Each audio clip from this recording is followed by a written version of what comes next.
right, next up we have Dakota Bragg from Clarkson and her project, Feedback and Messaging to Motivate Electricity and Water Conservation in Student Housing.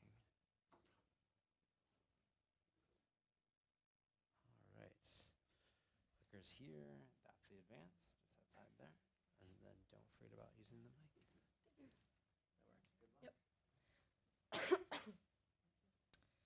Hello everyone, my name is Dakota Bragg, and tonight I will discuss Clarkson's study involving electricity and hot water in student housing.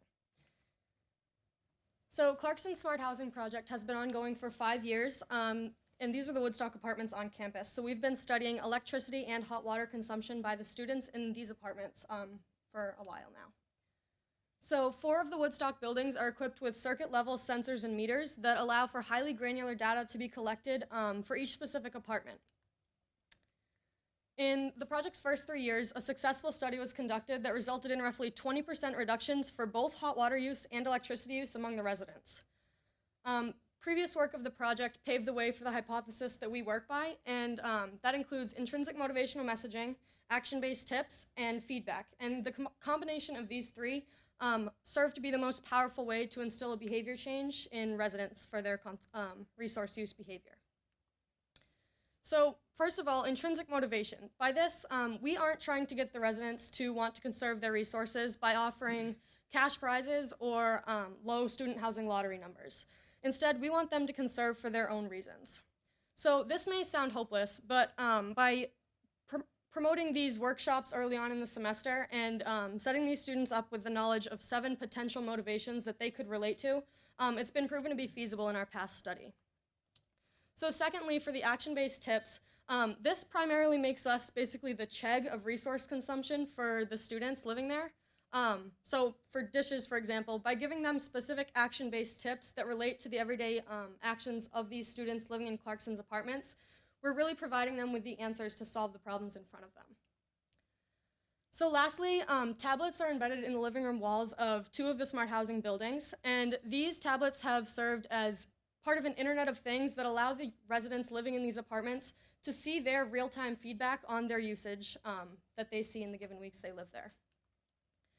So these 3 factors in this hypothesis have served successful in a previous study, 20% reductions if you remember correctly. However, there have been issues with the study with the way it was being conducted before, primarily in this messaging aspect. Professors were personally emailing all 120 residents involved in the study, sending out their usage feedback and tips and motivators, and this was taking up way too much of their time. So they really needed help to automate this process. We decided to take a social media route to initially try to take over this communication aspect of the study, and Instagram and a texting app called Remind were both tried. However, the only conclusions we got out of this semester were low engagement. So the Instagram account, for example, was a business account, so we were allowed to view the insights on each post. And as you can see, only reaching 5 people out of 120 residents, there was no way that we were making enough of an impact on these students to actually make a change. So with all of these answers, we had focus groups at the end of the semesters where we gathered that students didn't want to go out of their way to hear from us. They didn't want us on their phones or in their personal lives, really, and they weren't seeing emails we send because generic Clarkson emails typically just get deleted by students. So this brings us to where we are now this semester, and this includes a redesign of the tablets in the walls of these apartments. So as I mentioned, these tablets are included in an Internet of Things. The sensors for water and electricity are linked to a database, and the code for this tablet pulls information from that database and puts out graphs and charts for the residents to see in their walls. So previously, these tablets had graphs and charts that were visually low engaging and not very effective from a user experience standpoint. So a group in our Smart Housing project this semester, our coding group really, is working to redesign the code used in these tablets to produce more visually engaging graphs and basically get more engagement out of these residents. So as you can see, students will be able to see their use by day compared to a median for both water, or hot water as you can see here, and electricity, and then specifically by source compared to medians for both water and electricity. So those 4 graphs would be the first 4 of 6 automatically rotating slides that would cycle through every 15 minutes or so on the tablet. The last 2 would include the messaging, and there would be one for water, including a picture, tip, and motivation, and then a similar one for electricity. Eventually, the goal is to have these, the code for these tablets pull from a library of messages, so to specifically relate to the usage of the apartments. So for example, if one week the shower use was relatively high for an apartment, the water tip would come across with shower-related tips. So the goal for this whole redesign is to incorporate all three aspects of this previously successful hypothesis into one convenient medium that is really hard to miss for these residents and easy to interpret. And if successful in this, we hope to instill a behavior change among our smart housing residents that lowers consumption and ultimately betters our environment. So thank you very much, and are there any questions? Thank you, Dakota. Questions from the judges?